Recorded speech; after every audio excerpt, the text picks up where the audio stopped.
The mist rolled in from the broken ravines like silent ghosts, curling around the abandoned highway where reality itself seemed thin. No stars hung in the sky, only a murky, gray-blue haze that flickered as if something underneath it breathed. Tonight, the boundary between worlds weakened. Tonight, a human life would collide with something ancient, hidden, and dangerously curious. Ethan Cole had no idea that the universe had stretched a hand toward him. He thought he was just driving home after another late shift, plain, exhausted, and unremarkable in every way. But the shadows behind him were stretching, bending, forming shapes not meant for daylight.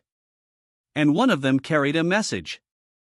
"You're so plain, human, perfect for my sister." The tires screeched. The air tore. And Ethan's world opened into the underworld. Ethan Cole's life had always been painfully ordinary. He managed receipts at a local hardware store, lived in a faded apartment, and had no remarkable talent beyond remembering discount codes. On the night everything changed, he was halfway home when the sky above him suddenly rippled, as though someone had touched the surface of a dark lake. His car rolled to a stop on instinct. The silence around him thickened, pressing on his ears. When he stepped out, he realized the road behind him had vanished. In its place was a stretch of black stone illuminated by violet torches embedded in the ground.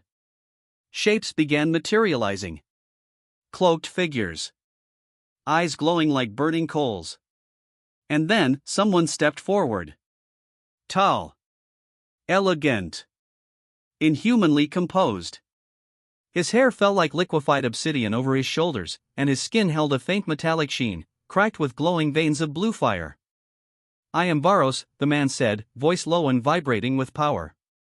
"Prince of the Underworld." Ethan swallowed hard. Wrong guy? I'm Ethan. Ethan Cole. I think there's been some mistake." Varos smirked. "No mistake. You are plain. Ordinary. Forgettable." He leaned closer, observing Ethan like a scientist examining a bug. "And that makes you perfect." "Perfect for what?" Varos straightened.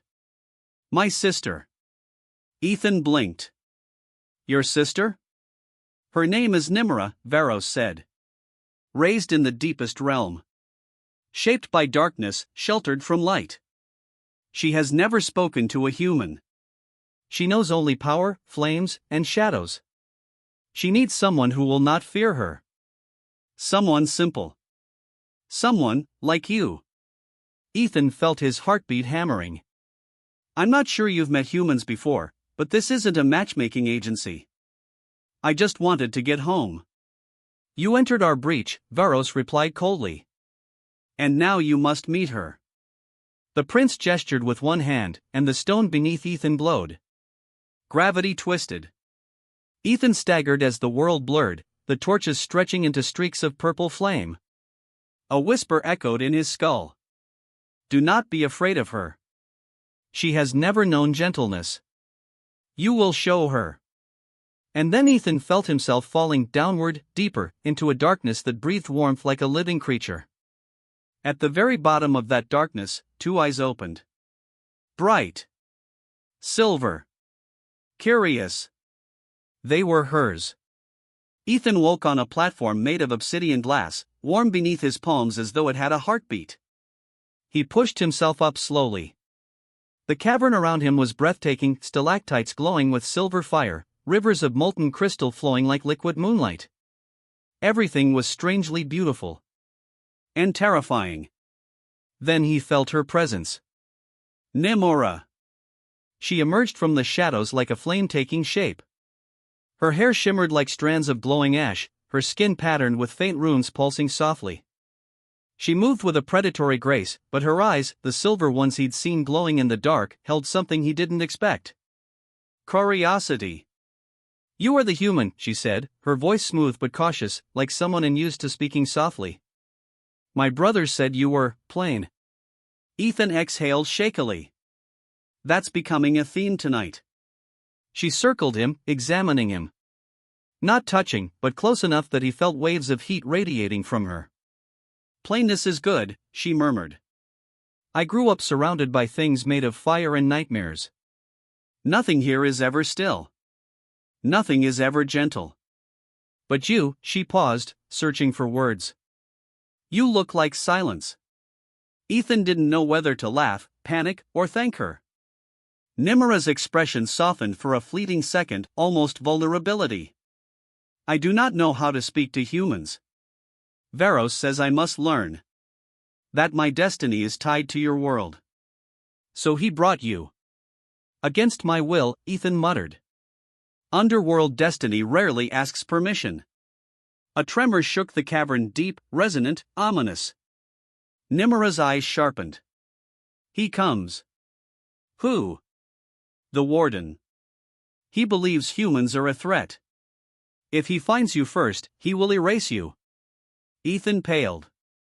Erase? Like existence, memory, everything.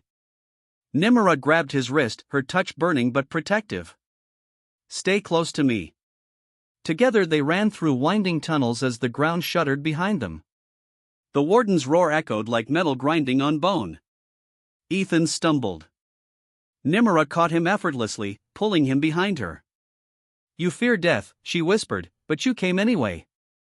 Through a breach no mortal should enter. She turned, placing her hand over his chest where his heart hammered.